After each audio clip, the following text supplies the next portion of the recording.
மீனா கஷ்டப்பட்டு டெக்கரேஷன் பண்ணினதை பணம் தராமல் ஏமாத்தின மேனேஜரை முத்து கத்தி எடுத்து குத்தி அவனை அடிக்க போனது சரிதான் அப்படின்னு நினச்சிங்கன்னா இந்த வீடியோவுக்கு ஒரு லைக் பண்ணிவிட்டு வாங்க மொத்த வீடியோவையும் பார்க்கலாம். மேனேஜரு மீனா பணம் கேட்டதுக்கு அதெல்லாம் தர முடியாதுமா, ஏற்கனவே தான் உனக்கு கொடுத்தாச்சுல்ல, என்ன பொழுதுனிக்கு வந்து பணம் கேட்குறேன் அப்படிங்க. நான் எங்கே சார் வாங்கினேன், அதுதான் பாண்டில் கையெழுத்து போட்டிருக்கிறீங்களம்மா 2,50,000 ரூபா பணம் வாங்கிட்டு அப்படிங்க. சார் நான் கையெழுத்து போட்டது உண்மைதான், 25,000 தானே பணம் வாங்கினேன் அப்படிங்க. ஏமா என்னவே ஏமாத்திரியா, போமா வெளியில் அப்படின்னு சொல்கிறான். மீனா சோகமாக வீட்டுக்கு வந்துடுறான். சிந்தாமணி ஃபோன் பண்ணி விஜயாவுக்கு 2,50,000 அவளுக்கு லாஸ் ஆகி போச்சு, இப்போ சோகமாக தான் இருப்பா, நீ கொண்டாடு அப்படின்னு சொன்ன உடனே விஜயா ரவிக்கு ஃபோன் பண்ணி, ரவி என்னென்ன மெனு இருக்கோ எல்லாமே செஞ்சு கொண்டு வா, மறக்காம ஸ்வீட்டும் கொண்டு வா அப்படின்னு வீட்டுக்கு கொண்டு வந்து எல்லாமே சாப்பிட்றாங்க. சுருதி இருந்துக்கிட்டு ரவி கிட்ட, என்ன உங்கள் அம்மா விதவிதமாக சமைச்சு கொண்டு வர சொல்கிறாங்க, ஸ்வீட்டு வேற கேட்குறாங்க, அப்போ உங்கள் அம்மா சந்தோஷமாக இருக்குது அப்படின்னா யாரோ ஒருத்தர் கஷ்டப்படுறாங்கன்னு அர்த்தம், கண்டிப்பாக மீனா ஏதோ கவலையில் இருக்கிறாங்க அப்படின்னு சொல்ல, ரவி இருந்துக்கிட்டு, சுருதி நீ சொல்கிறதெல்லாம் கரெக்டு தான், என்னென்னு வீட்டில் போய் பார்க்கலாம் அப்படிங்க. சுருதி சொன்ன மாதிரியே மீனா சோகமாக உட்காந்துருக்குறாங்க. விஜயா வா சுருதி வா ரவி கொண்டாங்க என்னென்ன சமைச்சு கொண்டாந்து இருக்கிறீங்க அப்படின்னு எல்லாமே எடுத்து பார்க்க, பிரியாணி ஸ்வீட்டு அப்படின்னு சொல்லி எல்லாமே நல்லா சாப்பிடுவா.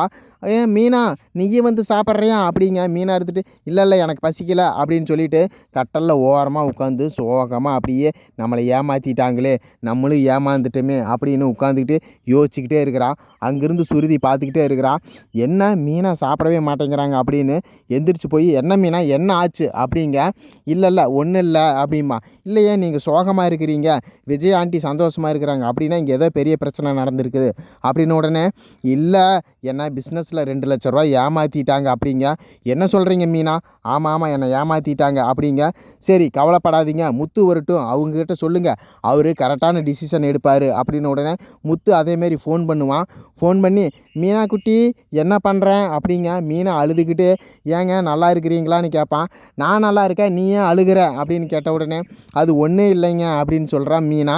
இல்லை அதில் ஏதோ பிரச்சனை இருக்குது, என்னென்னு சொல்லு அப்படின்னா, என்ன பிஸ்னஸில் 2,00,000 ரூபா ஏமாற்றிட்டாங்க அப்படின்னு நடந்ததையெல்லாம் சொல்ல, உடனே முத்து அந்த ஃபாரினர் சவாரியை முடிச்சுட்டு நேராக மண்டபத்துக்கு போகிறான். போயிட்டு அங்கே போய் மேனேஜரை பிடிச்சி, ஏண்டா ஒழுங்காக நாங்கள் சம்பாதிக்கிறத கூட கொடுக்க வக்கில்லையா, கஷ்டப்பட்டு எங்களை மாதிரி ஆள் சம்பாரித்து உயரணும்னு நினைக்கிறோம், ஆனால் உங்களை மாதிரி பணம் தின்னு கொளுத்த நாய்க எங்களை வளர விட மாட்டேங்கிறீங்களா அப்படின்னு சொல்லிட்டு மேனேஜரை போட்டு சட்டையை பிடிச்சி அடின்னு அடிக்கிறாரு. தன்னோட காருக்குள்ளே இருந்த கத்தியை போய் எடுத்துகிட்டு வந்து மேனேஜரை கையை குத்தி கிழிக்கிறாரு.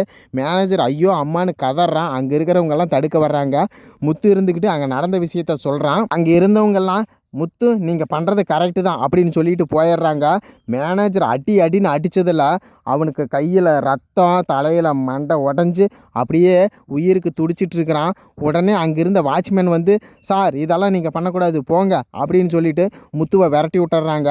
ஆம்புலன்ஸுக்கு ஃபோன் அடித்து சொல்லிடுறாங்க, இந்த மாதிரி எமர்ஜென்சி வாங்க அப்படின்னு. ஆம்புலன்ஸு அந்த மேனேஜர் தூக்கிட்டு போய் ஹாஸ்பிட்டல் அட்மிட் பண்ணிடுறாங்க.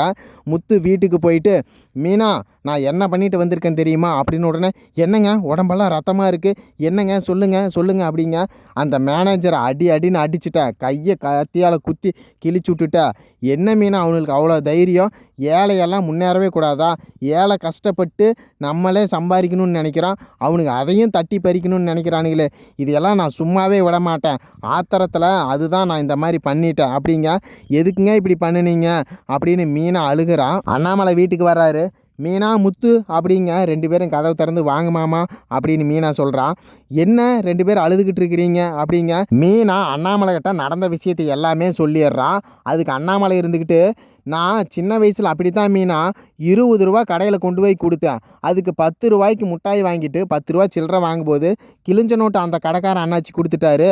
அப்புறம் வீட்டுக்கு வந்துட்டு சாயங்காலம் போய் அதே 10 ரூபாய்க்கு கொடுத்து நான் பொருள் வாங்கும்போது அதுக்கு அண்ணாச்சி கிழிஞ்ச நோட்டெல்லாம் நீ கொடுக்கக்கூடாது, இதை செல்லாது அப்படின்னு சொல்லி அவர் கொடுத்த பணத்தையே என்கிட்ட திருப்பி கொடுத்துட்டாருமா. அண்ணாச்சி நீங்கள் கொடுத்த பணம் தானே, காலையில் தானே நீங்கள் எனக்கு இதை கொடுத்தீங்க அப்படிங்க. அண்ணாச்சி என்னை ஏமாற்றி இந்த பணமெல்லாம் நான் வாங்க மாட்டேன் அப்படின்னு சொல்லி அந்த பணத்தை என் தலையில் கட்டி விட்டுட்டாரு.